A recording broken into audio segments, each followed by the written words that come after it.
Hey guys, it's Gwen. Welcome back to my channel, Home to Inspire DIY and Decor. If you are new, welcome. Please consider subscribing to my channel if you enjoy this type of content. Let's get on with these thrift flips that I have to show you for this video, which I think you will really enjoy. First, I wanted to start off with this transformation of an old tackle box that I thrifted. Actually, I found it at a yard sale, so it was very grungy, very rusty and crusty. So first thing I did was to make sure I cleaned it off. I washed it down, soaped it, washed off any dust and debris before spray painting it this flat white chalk paint by Rust-Oleum. And I did give it a good couple coats. It had that rusty green under color, the base coat, and I wanted to make sure that it was fully covered. I also painted the interior of this tackle box just to give it a clean finish. Once that was dry, I took it inside, and I knew I wanted to use some transfers by IOD, and these were very pretty floral patterns or designs. Some of them were seed packets, and some were just roses and different types of florals. So I chose the ones that would fit onto the tackle box. I knew I wanted to add some to the top and the sides as well as the front. So I just decided on the ones I wanted to use. Before I moved on to that project or to that step, I did take some paint because I wanted to give this a different color. I didn't want to leave it white. So I decided to use Vintage Duck Egg by Dixie Belle. And this did take a couple coats just to give it full coverage. And you want to make sure that you fully cover all parts of this box, getting into all the grooves and different crevices and whatnot. And I wanted to also include the hardware, that little latch, as well as the handle. And I painted the sides, the bottom, everything, just to give it a finished look.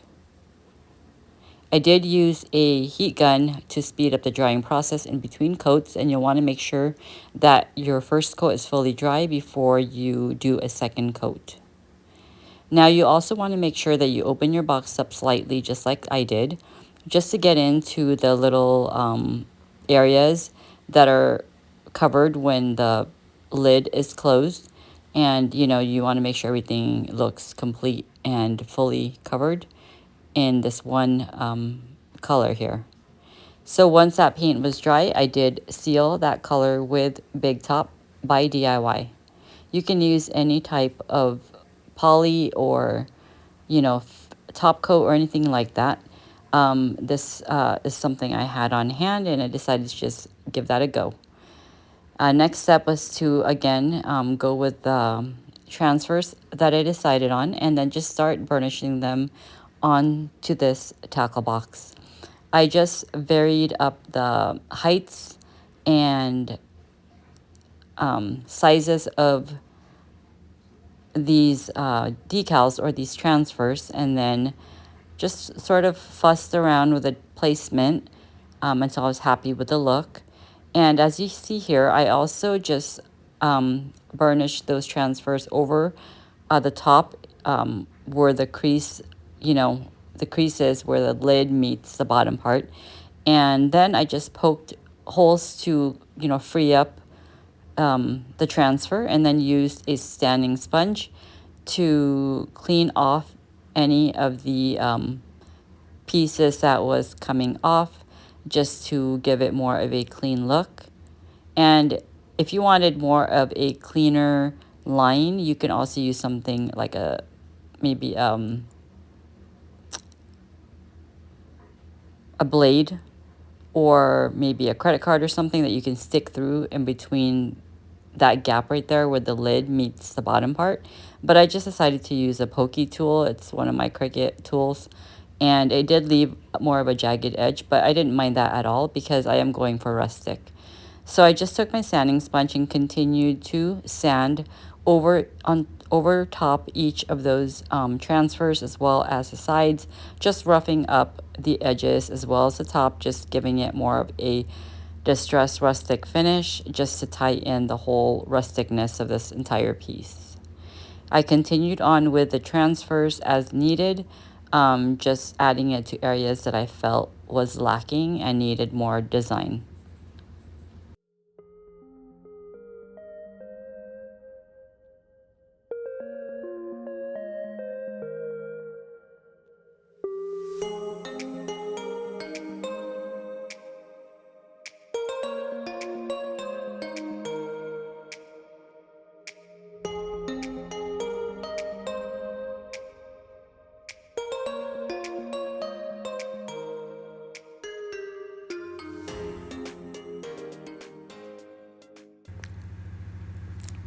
The next thing I wanted to do was to add a little design or decorative element to the inside of the box. So I decided to use this, it's like a removable wallpaper, if you will. I did pick it up from a place called Daiso. It's like a Japanese store where they sell a lot of home goods and crafty supplies. And I found it there, and it's really cute. Looks very cottagey and shabby chic, as you can see right here. They are calling it a remake sheet, but it's basically like a removable type um, wallpaper, something that like Dollar Tree would carry that you can, you know, peel off with adhesive and then remove it if you wanted to. So here I just sized up that area. It's the part underneath the lid. And what I did was I turned this box upside down and then used the bottom as a template for sizing. And then I cut the paper down to size and then just adhered it to the inner lid. And I did the same with the bottom part as well. I just wanted to add a little bit something inside just so it wouldn't look boring and plain, and it looked too stark white for me, and I thought that the yellow was a nice coordinating color to the outside of the box. You know, it ties in very nicely. It looks very cottagey and again, like shabby chic, and it just looks really nice in my opinion. I was going back and forth if I wanted to add anything to those little compartments, but I decided to just leave it be, and if ever I wanted to do anything with that, I can always do that in the future. The next thing I did was added some white wax by DIY. I thought it would look nice with this white wax because it would sort of make that blue color lighter and more faded looking, if you will. And I really love this product. I've used like white wax by Waverly, and it doesn't compare to this one here.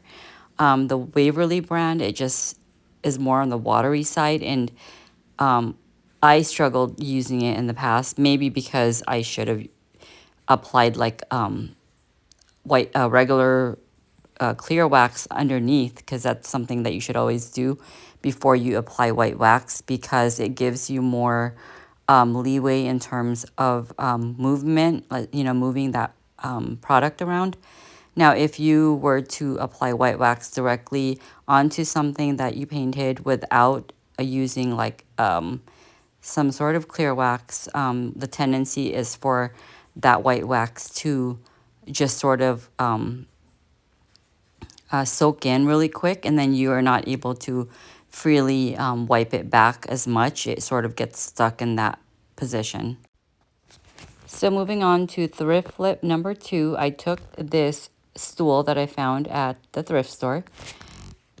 First thing I did was took it outside and sanded it with my palm sander and removed as much of the paint as I could. I was more focused on removing the paint from the top base of the footstool because the paint was coming off pretty easily in that area, and I can see that it had a nice raw wood underneath. So my idea was to stain that wood. Now the sides and the bottom of the footstool was a little bit more difficult to remove the paint. It seemed like the paint was on pretty thick, so I decided to remove as much as I could and not worry too much about removing everything, as I was planning on decoupaging that area. So here I must have lost the footage where I stained the top base of this footstool. I basically took the color, it's like a wood tint by Folk Art Home Decor line, and I just, you know, wiped the stain over the top of the wood and then just wiped it down with a piece of dry paper towel. I'm sure we've all seen how staining has been done. So I do apologize that I have lost that footage. But we're moving on to the next step. I decided to use Ivory chalk paint by Waverly, and I was painting the rest of this footstool in this color. Now, this color is very similar to the original color that it was. However, it is a little bit lighter, more off-white, because when I compared it to the areas where I wasn't able to really remove the paint color, it was more on the yellow side. So this Ivory chalk paint was more of like a off-white color, and it was perfect. So I just gave this stool a couple good coats and used my heat gun in between. And then I used a sanding sponge and then sanded down areas as needed as well.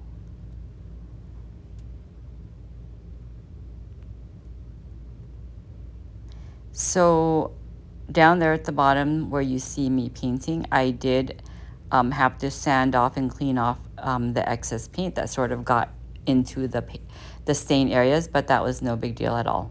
So taking this decoupage paper, I believe it's by Redesign or Prima by Redesign, I did cut out a couple pieces to cover the sides of this footstool. I did a rough cut. I wasn't careful with really exact measurements or anything, because essentially I was just going to use Mod Podge to adhere these pieces of decoupage paper, making sure to flatten out any air bubbles and any wrinkles, and then you know, just keep applying Mod Podge as needed to make sure that you have good adhesion. But again, I did not fuss too much with having a perfect cut, because I knew in the end that any excess paper could easily be sanded off just using a finger sander or a sanding sponge.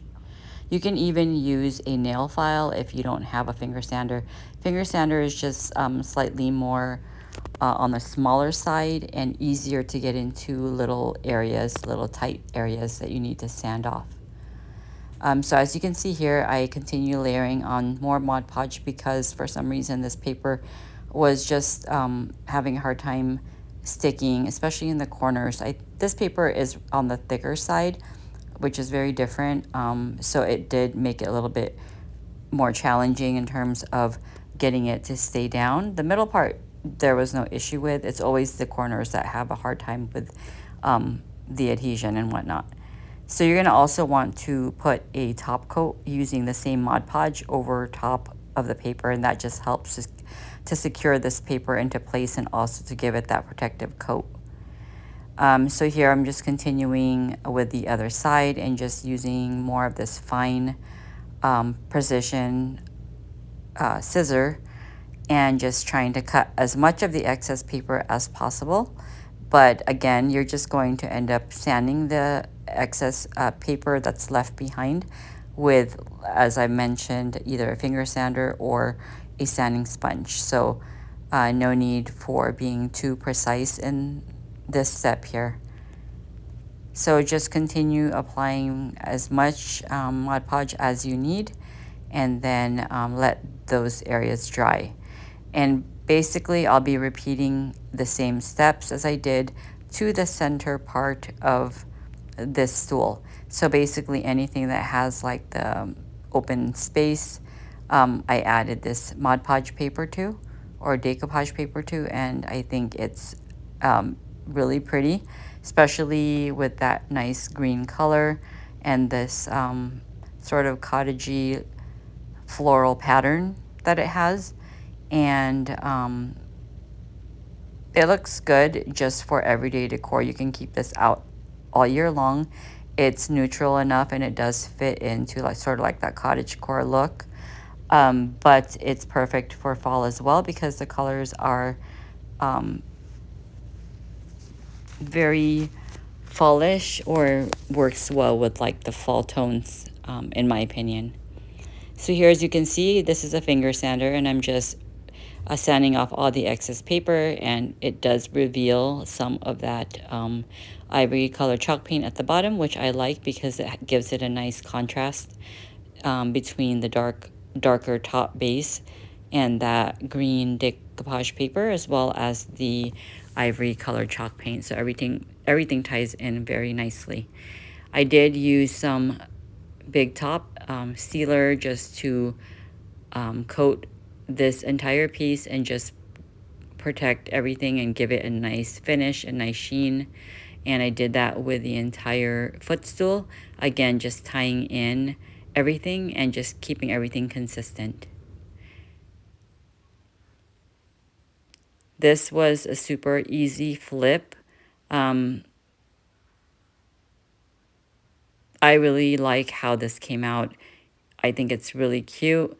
It's perfect for, again, just everyday decor, fall decor. You can keep it, you know, decorated in a bedroom, even on top of a bench, and, you know, stack some pumpkins like I did here, or put a pillow on top of it, put it, you know, to the corner of like a room or something if you wanted to just use it for decoration, or just stack some books, if you will. I mean, there's so many possibilities with this little cute stool, and you can display in any vignette, any which way that you like. So here's a final look at both of these thrift flips. I enjoyed doing these. These were super fun and super easy to do. I hope you guys enjoyed it too. If you enjoyed this video and like this type of content, give me a thumbs up and subscribe if you haven't already. Thanks for watching.